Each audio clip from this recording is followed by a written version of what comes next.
สวัสดีค่ะหลังจากเราทำการทดสอบแรกเสร็จไปแล้วตอนนี้เราจะมาทำเมนเควสต่างๆรอการทดสอบถัดไปกันนะคะสวัสดีค่ะยินดีต้อนรับเข้าสู่ช่องปองเพกาวนะคะ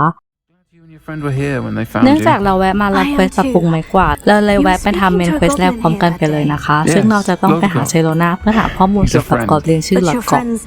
เธอเล่าว่าสมัยเธอเป็นพนักงานเสิร์ฟที่นี่พวกเขาไม่ได้เป็นเพื่อนกันจนกระทั่งไม่กี่เดือนที่แล้วเขากลับมาที่ร้านไม้กวาดสามารถจำเธอได้ในทันทีเราถามหาเขาและเชโรนาบอกว่าให้เราลองไปหาที่ร้านหัวหมูโดยเธอบอกให้เราบอกเขาว่าเราคุยกัน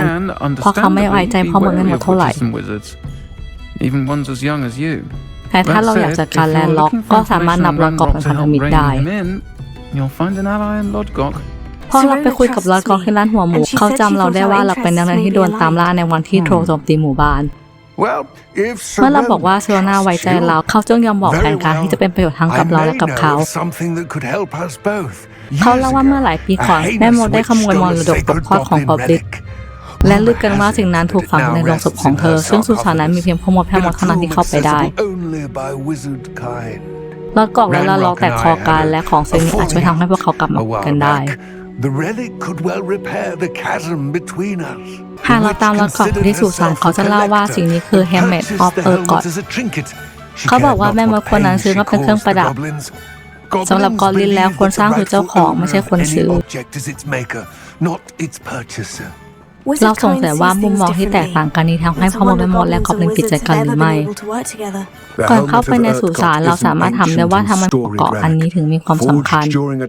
แล้วก็บอกว่าหมวกนี้ถูกสร้างขึ้นในสมัยที่เผ่ากอบลินยังเป็นหนึ่งเดียว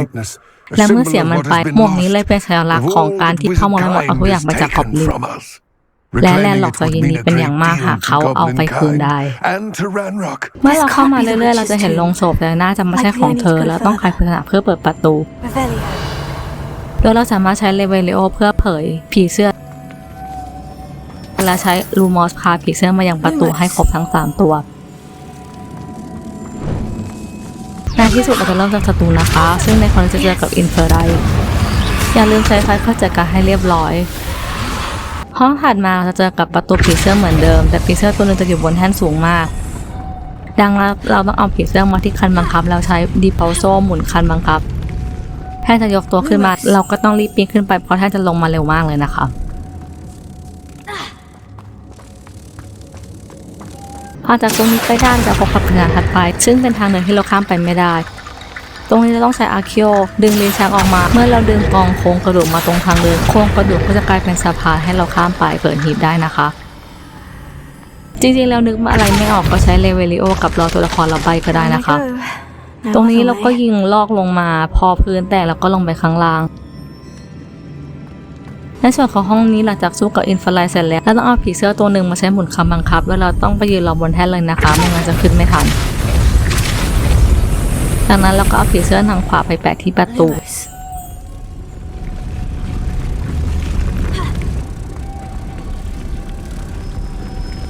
จากนั้นก็เอาผีเสื้ออีกตรงปักไว้ที่เสาแหลมๆนี้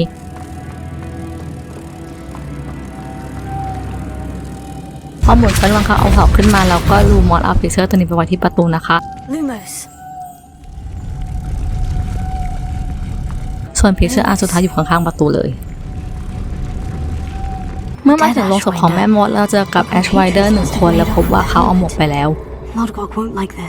พอเรามาเล่าให้ลอดกอกฟังเขาบอกว่าเราต้องได้หมวกก่อนล็อกวูดได้ไปและเขาเห็นแคมป์ไม่ไกลจากตรงนี้เมื่อเราเข้าไปในป่าต้องห้ามเราจะเห็นสัญลักษณ์ที่ไม่เคยเห็นมาก่อนนะคะถ้าเราเข้าไปในซักปราสาทเราจะสามารถสำรวจร่องรอยเวทมนต์โบราณซึ่งเวทมนต์อะไรบางอย่างจะปรากฏขึ้น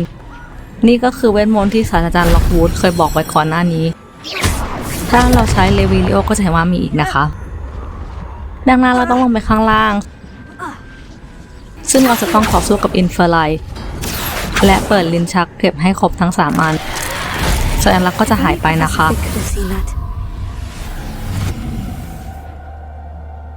ตอนขึ้นแล้วก็ดึงโครงกระดูกมาทำเป็นสะพานเหมือนกับในสุสานเมื่อกี้เลยนะคะ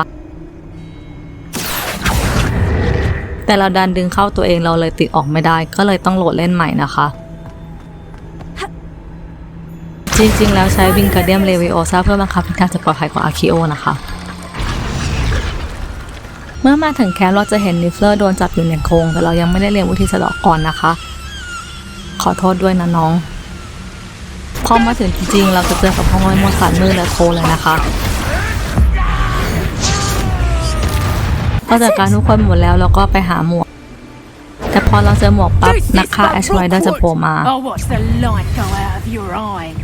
พอจัดการเสร็จแล้วเราก็เอาหมวกไปให้ลอดก่อนเขาเชื่อว่าแลนด์ล็อกจะเชื่อใจเขาและหยุดเขาจากการรีเสิร์ชได้พอเราถามว่ารีเสิร์ชอะไรเขาก็เปลี่ยนประเด็นนะคะเราจะเชื่อล็อตก่อนได้ไหมเนี่ยดูเหมือนว่าระหว่างที่เราทำเควสล็อตก่อนจะมาเกินทำอัสไซเมนต์ของศาสตราจารย์โอไนซึ่งได้แก่การเก็บขี้มูกโครและใช้ดีโพโซใส่ศัตรูที่ลอยอยู่กลางอากาศดังนั้นเราก็สามารถไขเข้าเรียนวิชาพยากรณ์ศาสตร์และเรียนเดเซนโดหรือกระถากระแทกเพื่อฟาดศัตรูกับพื้นนะคะไหนๆอยู่โรงเรียนแล้วก็ไปทำเมนเควสวิชาสัตว์วิเศษวิทยากันเลยดีกว่านะคะโดยวิชานี้จะได้เรียนกับศาสตราจารย์ฮาวินกันสัตว์วิเศษน่ารักมากเลยนะคะ Hello, I'm Poppy. Poppy Sweeting. ในวิชานี้เราจะได้ป๊อปปี้สวีตติ้งจากบ้านฮัฟเฟิลพัฟมาช่วยนะคะ All the beasts in ตัวนี้ class ก็ are น่ารัก perfectly safe. โอเคไม่น่ารักแล้ว Pay attention, please. ตอนนี้จะได้แปลงมานะคะ เราก็ติดตั้งในช่องกระถางแล้วก็แปลงขนให้พับสกรีนชื่อเจอโร่นะคะนางหน้าแอบเหมือนแองกี้แคทเหมือนกันนะ That's lovely. I'm sure he feels much better. จากนั้นเราก็ได้อาหารจัดแล้วก็ติดตั้งในช่องอาคมเหมือนกันแล้วก็ป้อนอาหารให้มันนะคะ What do you suppose the pellets taste like to Gerald? คราวนี้เราต้องไปที่คอกนีเซลแต่เราจะเห็นนักเรียนสลิลินพยายามดึงหนวดน้องไปขายเพื่อซื้อขนมนะคะลายสมกับความเป็นสลิลินจริง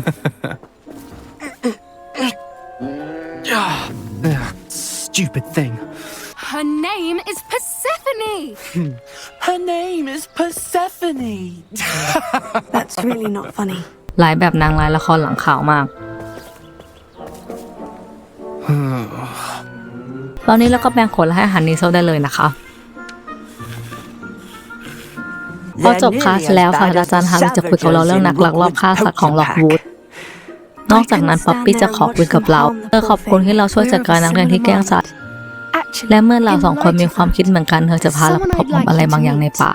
in the forest. เมื่อเราตามป๊อปปี้ไปเราจะได้พบกับฮิปโปเก็บชื่อไฮวิง Isn't นะคะ she just magnificent? ถ้าเราจำจากหนังหรือหนังสือได้เราต้องโค้งก่อนเข้าไปหาฮิปโปเก็บนะคะป๊อปปี้เล่าว่าถ้าฮิปโปเก็บเชื่อใจใครแล้วมันก็จะโผล่มาทุกครั้งที่เราต้องการนะคะ I've seen it firsthand with her. เธอยังเล่าว่าเมื่อหลายปีก่อนเธอช่วยไฮวิงจากนักลักลอบฆ่าสัตว์ Got her to safety and well, she was fine until recently. เป็นระยะหลังมานี้นักลักลอบฆ่าสัตว์เข้ามาป้วนเปี้ยนล่าสัตว์แถวนี้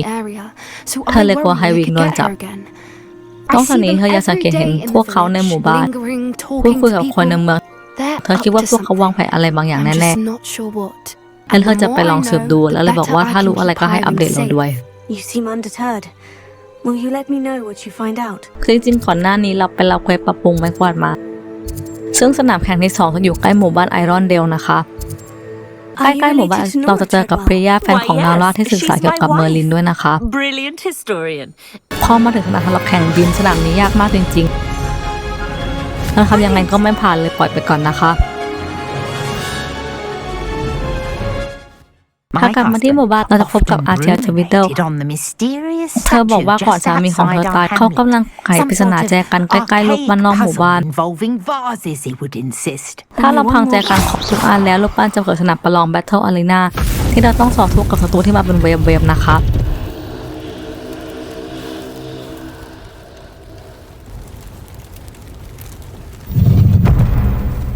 เอาจริงๆสนามประลองโหดมากเพราะมีแต่ศัตรูโหดๆและลุมเยอะมาก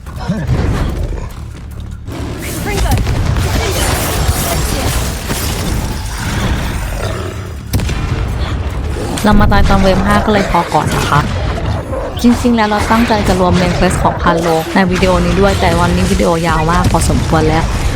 เราค่อยมาทำเมนเควสเพื่อเรียนคาถาสะเดาะเคราะห์กันในตอนหน้านะคะขอบคุณที่รับชมวิดีโอแล้วพบกันใหม่ในตอนหน้านะคะขอบคุณค่ะ